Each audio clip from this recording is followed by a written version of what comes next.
So let's assume that we have a glass, and halfway up the glass we have a water level. So the water inside the glass is halfway up it. Do we call that glass half full or half empty? And that's a very big question that a lot of people have to answer, but basically it's all relative to the person, and that's what I want to talk about today. Thank you guys for watching Perplexities with Perplexality. I am Perplexality, but you can just call me Perp for the remainder of this video. And today I'm going to talk to you about what it means for things to be relative.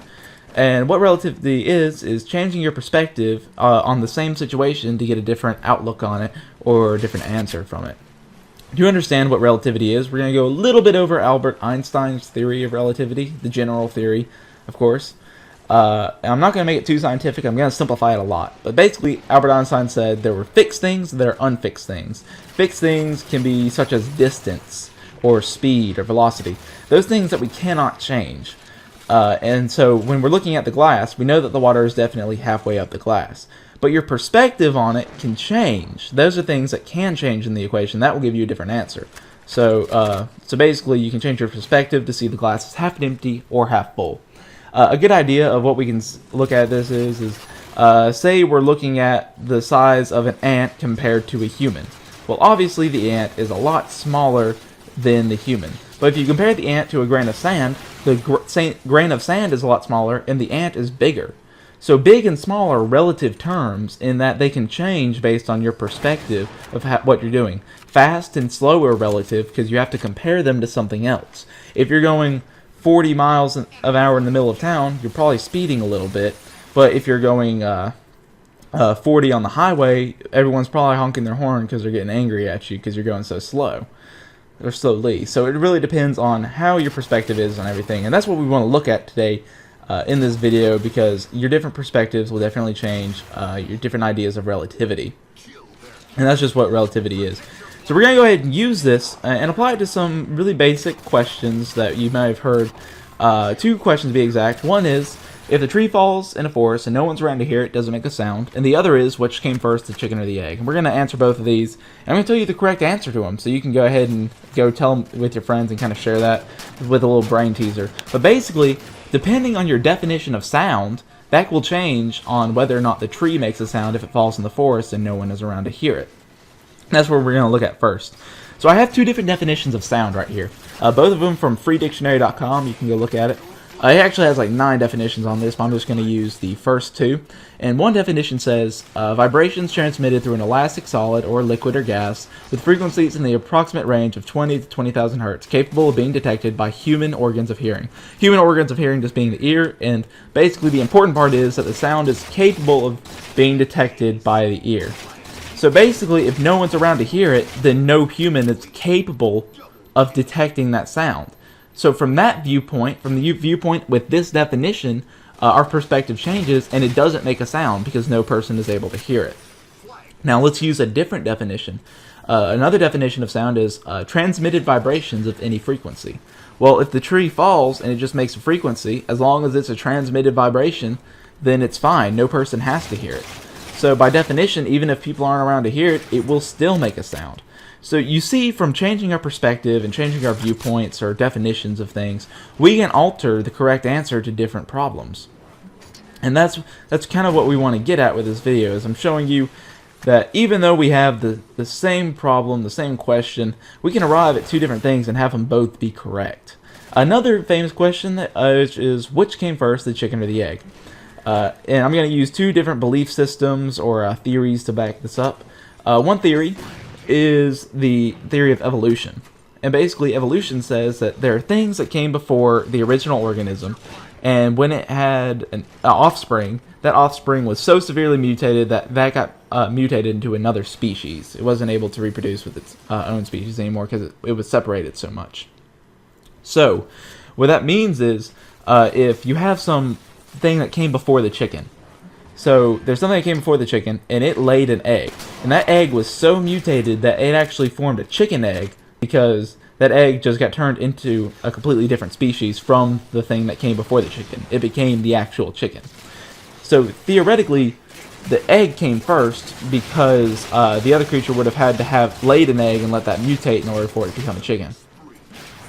But if you look at it from a theological standpoint, from the Bible, for example, According to Christianity, you can see that God instantaneously created the chicken, and through creating the chicken came first. And then that was able to lay an egg, which gave rise to more chickens to get eggs. So depending on your belief systems, how you were raised, or what other theories you choose to look at, that will change on what your answer to which one came first, the chicken or the egg.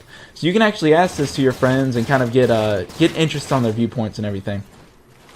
Now I'm going to talk about what affects our viewpoints.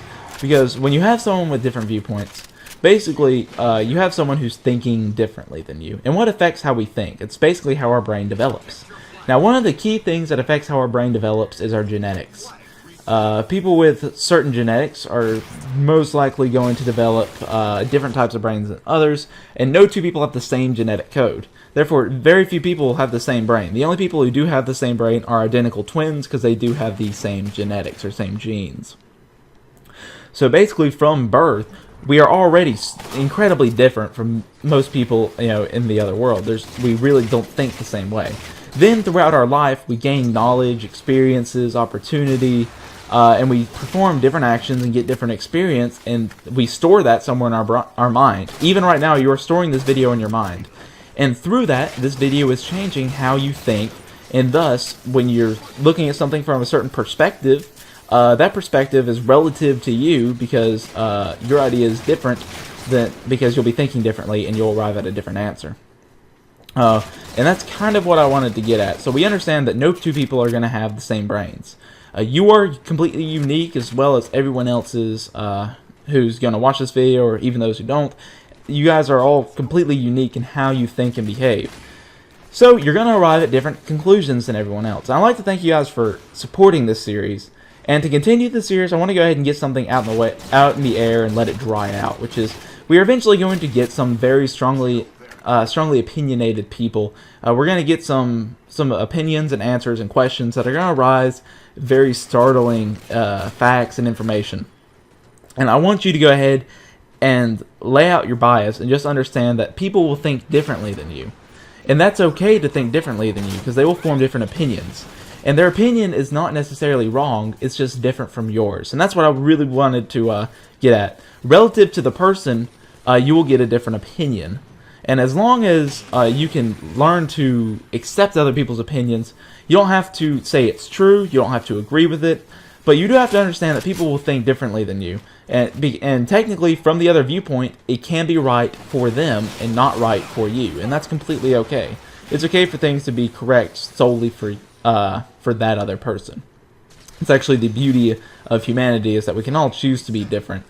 So I hope that when you're watching this video, I'm going to try and make it as unbiased as possible, but you will learn to accept certain opinions that are laid out here, certain evidence.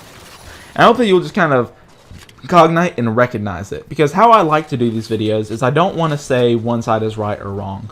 I want to present all the information I have with you, why I believe what I believe. I want you to make your own opinion.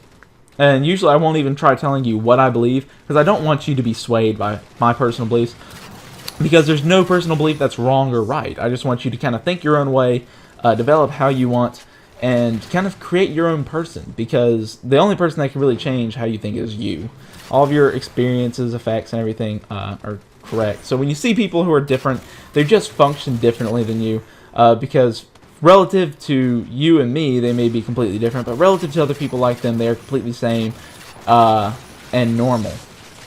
Which actually kind of gives us our definition of what normal is. You're only, normal as long as you fit in with everyone else in society. Even if you do what everyone was doing yesterday, if they've all changed, then you're no longer normal. So again, your perspective will change how you think, how you see things in the world. I just want you to be able to accept that. If you leave comments or anything, if you guys do have some intellectual conversations, I hope you guys won't be rude to each other. I hope you guys will extend the courtesy that you expect other people to extend to you, in that when someone gives their opinion is strictly theirs. It's not necessarily 100% true, as neither is yours. But hopefully you can kind of recognize that. You can understand where they're coming from, and not just necessarily say it's wrong because it's wrong for you, because it's only wrong for you, and it could be completely right for them because their perspective is different. It's relative to them. And that's kind of why I wanted to branch into relativity, because it's such a great topic to kind of get this out of the way. And it's a great thing, I think, to encourage people on the internet to understand each other. Because the internet has definitely become a breeding ground of strongly opinionated people who refuse to listen to reason. Even right now, I'm sure I'm going to get some comments on this video that are going to not necessarily listen to reason and say that this is all, lunacy. And that's okay.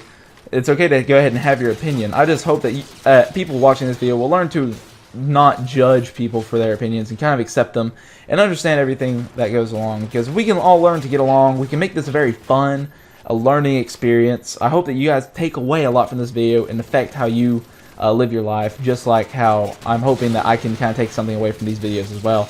And I'm just kind of taking you guys along with a ride with me to see these different perspectives and decide what kind of person you want to be for yourself. Because ultimately, you are the only person who can decide what you want to be, and that's okay. I mean, if you want to talk about any of this stuff in the comments, I try my hardest to respond to people who leave their opinions and stuff, and kind of get an idea for everything. Because I love hearing you guys' opinions, seeing your different points of views and everything, and that opens up the floor for a lot of discussion and everything, and it really just ties the knot with how everything is relative to the person. What's best, what's worse. And what we choose to believe. And that's why I like to accept a lot of other people for what they believe, because a lot of the times it's just quite personal to them. We have no place to judge. But again, I'd like to thank you guys for watching. We're running very low on video time left, so please comment, rate, and subscribe. It helps me out a lot if you show your support like that. Sharing it with your friends and whatnot, you can kind of help them see these different points of views and learn some lessons as well along with you. And again, just thank you for showing your support on this video. So again, please comment, rate, subscribe, and I hope you guys will just have a great day. I'm going to go ahead and let the video play out now. But again, just go ahead and hopefully you apply this to your life. ODST, out.